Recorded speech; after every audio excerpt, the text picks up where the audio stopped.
คนเห็นปะมันเอาเหยื่อไปแล้วมันเอาไม่เอามันเอาเหยื่อที่ผมวางที่ผมล่อมันเอาไปแล้วนี่ได้มาตัวนึงเห็นปะ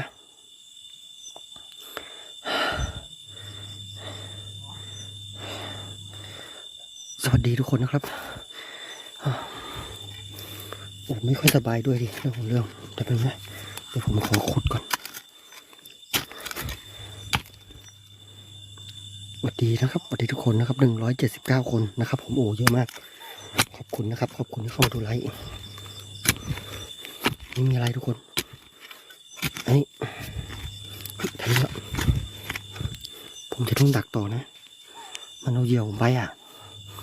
บ้าเอ้ยเอาเหยื่อไปแต่สลักไม่ทำงานดูเห็นไหม